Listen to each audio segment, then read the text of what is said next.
I thank you. Good afternoon, everyone. I would like to call this meeting to order and acknowledge that we are in Treaty 1 territory, the home and traditional lands of the Ojibwe, Cree, and Dakota peoples, and in the national homeland of the Red River Métis. Our drinking water comes from Shoal Lake 40 First Nation in Treaty 3 territory. My name is Carrie Linklater. I am your chairperson this afternoon, and joined via Zoom is Mr. Brian Carlin and Mr. Richard Whitbread as our panel members. From our assessment department is Mr. Clayton Diachin, and our administrative personnel is Ms. Phoebe Graywood. We will be hearing applications for revision of the assessment roll in accordance with the Municipal Assessment Act. The matters for which revision is requested have been described in each application, and we will limit discussion to those matters. Statements that are made at this hearing are sworn testimony, and anyone speaking to the matters must be sworn in. Be advised that comparisons of assessments of properties are not considered evidence of market value by the board. The Board of Revision is appointed annually by City Council and is independent of it and the City Administration. It makes its decisions on the basis of the evidence provided at this hearing and issues a written order that will be mailed to all parties as soon as possible. Please note that the board's decisions with respect to an application may be appealed to the Manitoba Municipal Board if the matter pertains to assessed value or classification, or to the Court of King's Bench if the matter pertains to the application of exemptions from taxation. Should you wish to appeal, information on how to do so will be included with the board's order. With respect to the hearing process, I will confirm the points of appeal with your property to be addressed with each applicant following the swearing in. We will then have the assessor's testimony, followed by questions that the applicant may have, and then the applicant's testimony followed by questions. Each side will have an opportunity to summarize if they wish. Once all of the evidence about an application has been brought forward, the applicant may leave. The process will repeat for each item on the docket today, and the session will close after all the applications have been heard, and the board will deliberate in private and make its decisions. You will receive the board's decision by registered mail as soon as possible. And as information, all public hearings are live streamed, recorded, and will be part of the public record. This afternoon, we will be hearing item 1 on our docket. And Ms. Graywood, would you please affirm the assessor's testimony? Mr. Diachin, please state your full name. Clayton Diachin. Do you affirm the evidence you're about to give at this hearing is the truth, the whole truth, and nothing but the truth? I do. Thank you. Thank you. Good afternoon, Mr. Diachin. So I understand there is no applicant here, and we are going to go into a very short recess to discuss as to whether we will hear this item. Okay. Sounds Thank good. you. In the waiting room here for a second, Mr. Diachin.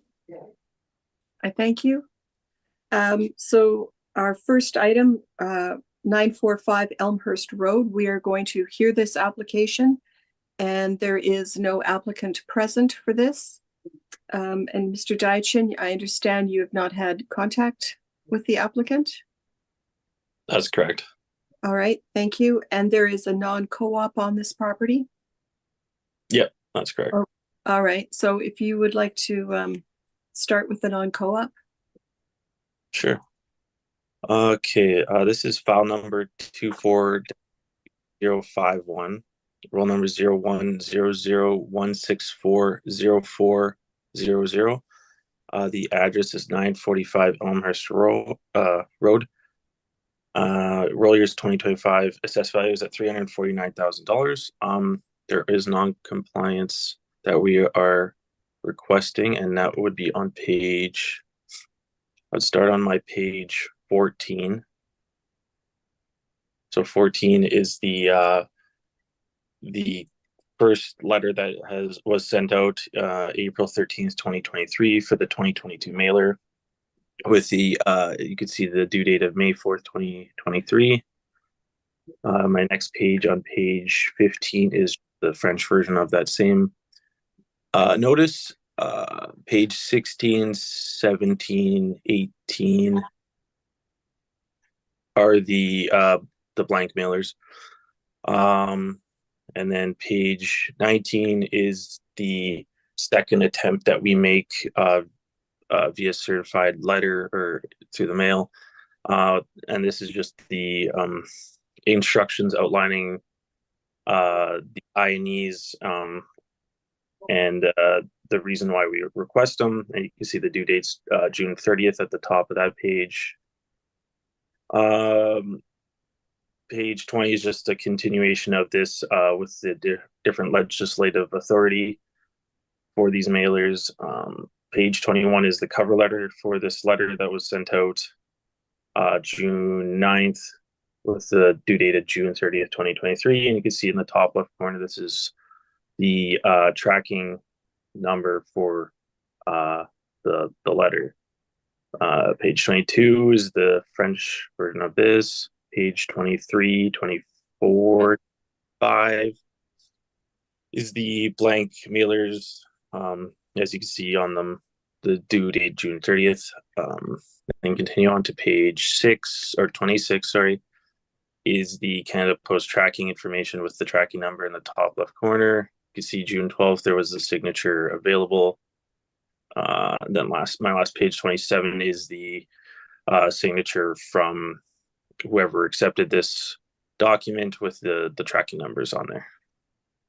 And that is my evidence. All right, I thank you. Questions, Mr. Whitbread I have none. and Mr. Carlin, any questions? No, none at this time. Thank you. Okay. Mr. Dychin, just one observation. Sorry, I'm just scrolling through your brief here. It looks as though on page, I'm getting to it. Page 2. Page 2. Yeah. So you've had a couple of years of not receiving any income and expense. Yeah. All right. Yeah, I believe the last one sent was 2015. This Okay. one. All right. Thank you.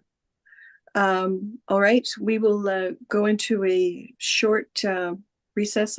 We will deliberate. Ms. Graywood? For sure. I'm just gonna put you back in the waiting room, Mr. Deitch. Okay, thank you. Thank you. I would like to call this hearing back to order. The board has deliberated and we have granted the non-co-op to the city on this property, 945 Elmhurst Road.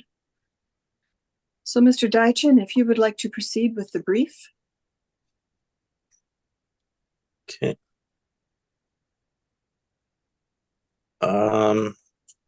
I'll just go back to, I guess, page 1. This is a vehicle service related property. It's built in 1995. Gross floor area is 960 square feet.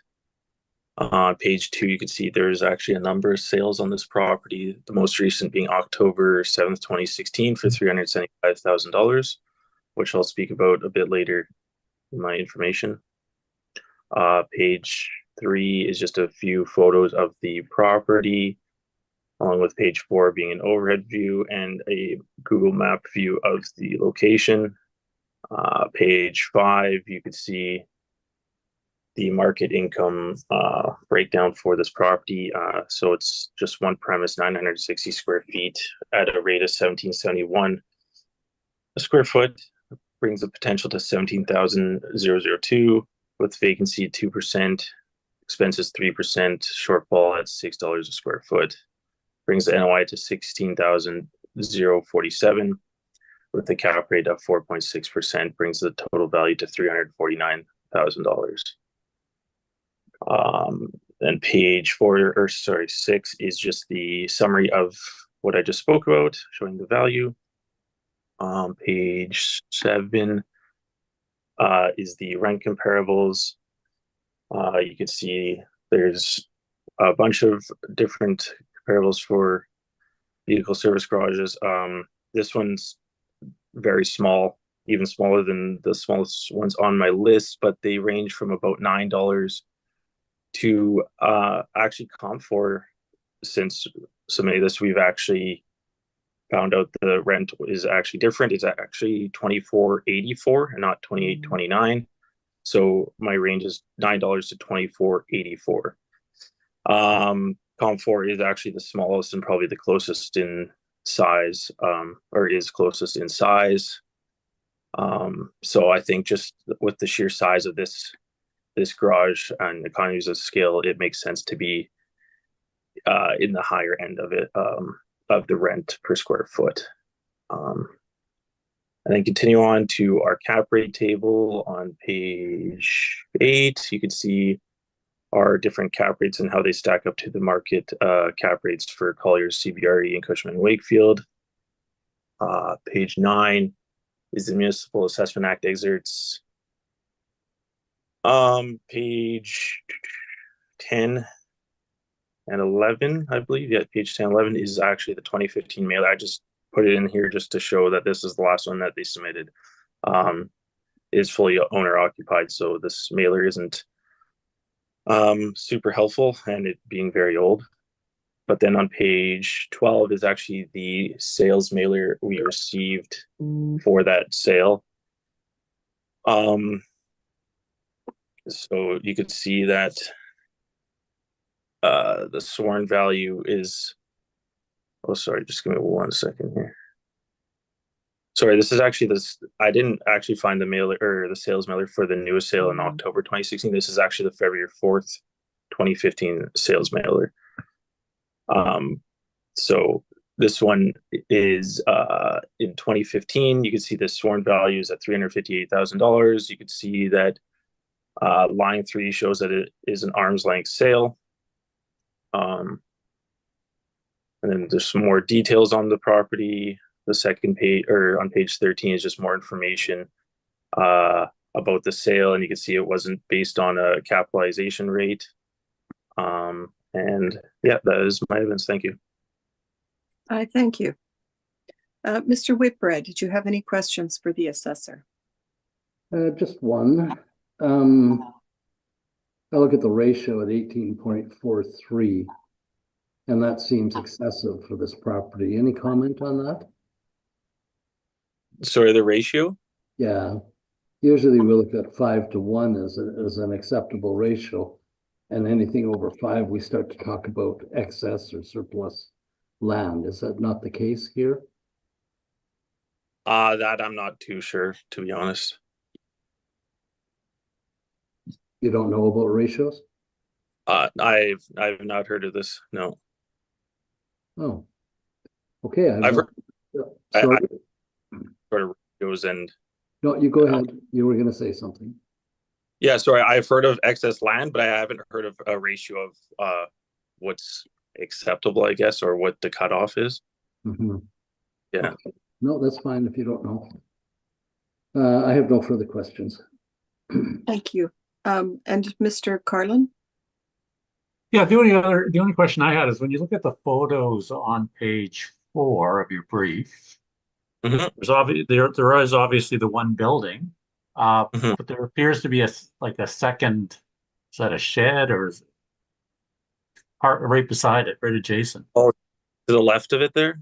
Yeah. Yeah, it's hard to say. It almost looks like from on my page 3, you could see like the front view. You could see a guy kind of going into it.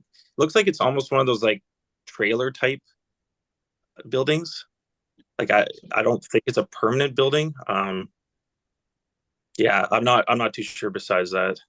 Okay, so but that would not be included in the plan area you've presented, right? No, that's just for the main building. Yep. Okay, fair enough. And then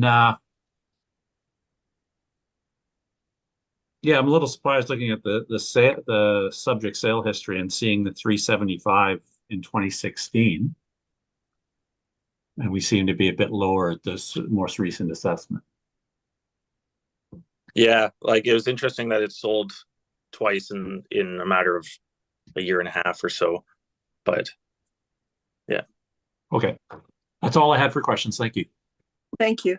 Mr. Dychin, I'm assuming that your brief was model driven. That is correct. All right, I thank you. Madam Chair, Yes, May I ask one more question? of course. Go ahead. I'm looking at your cap rate. Sorry, I forgot to ask you this. Can you just comment on that 4%? I don't think I've ever seen a 4%. Yeah, we sorry. How did we arrive at that? Again, that this is model driven. So I think just the size of it is taking a big factor into that. We do see cap rates in the 4%. Like again, you could see multifamilies have a range of 4%. Unfortunately, we don't have cap rate tables for each and every different type of property. And again, some fall outside the ranges, and there's outliers. Right, right. You didn't override this then. It is from the model, is it? That's correct. Okay.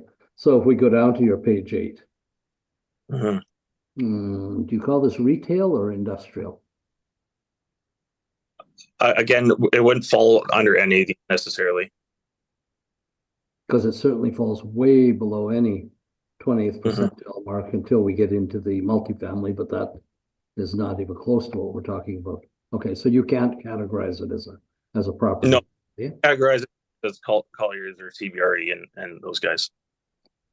Okay, thanks. I have questions, Madam Chair. Thanks. I just wanted to confirm, is the cap rate not 4.6? 4.6. That's correct. Yeah. Oh, Yeah, okay. I wrote that down wrong. That's My- okay. Oh yeah. Sorry. No. All right, I have no further questions. And this hearing, we've heard all the items on the docket, which is our one item, and this hearing is adjourned. And Mr. Deitchen, thank you for your time. Thank you. Take care. Thank you. Thanks, Clayton. Thanks.